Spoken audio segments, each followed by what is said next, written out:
અમરેલી જિલ્લાના મોટી કુકાવાવને water filter plant, નવનિર્મિત સરદાર સર્કલ, પાણીનો સંપ, શ્રી કૈલાશ મોક્ષધામ નવીનીકરણ સહિતના વિવિધ વિકાસ કામોની ભેટ મળી છે.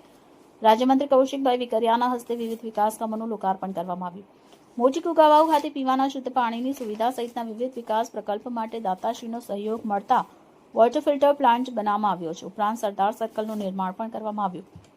મોટી કુકાવાવ ખાતે દાતાશ્રીઓના સહયોગથી નિર્મિત વિવિધ વિકાસ પ્રકલ્પોના લોકાર્પણ પ્રસંગે જિલ્લા પંચાયત પ્રમુખ સુરેશભાઈ પાથર, કુકાવ માર્કેટિંગ યાર્ડના ચેરમેન ગોપાલભાઈ અંટાળા, ગૌ ભગત ગોબર ભગત, પૂર્વ તાલુકા ભાજપ મંત્રી સંજયભાઈ વાળા, હરિભાઈ તેરૈયા, મયુરભાઈ સાનિયા, વિપુલભાઈ સાંગાણી, પરસોત્તમ માસુદરિયા, પીવી વસાણી, જિલ્લા અને તાલુકા પંચાયત સભ્ય, મોટી કુકાવાવ ગ્રામ પંચાયતના સરપંચ સંજયભાઈ લાખાણી અને પંચાયત સભ્ય ગ્રામજનો ઉપસ્થિત રહ્યા.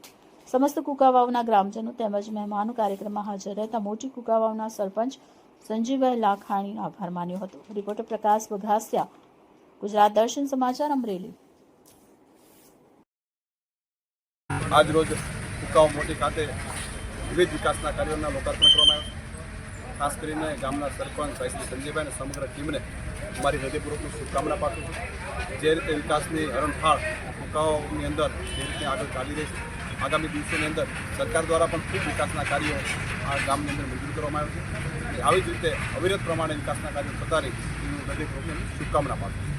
માતરમ, ભારત માતા કી જય.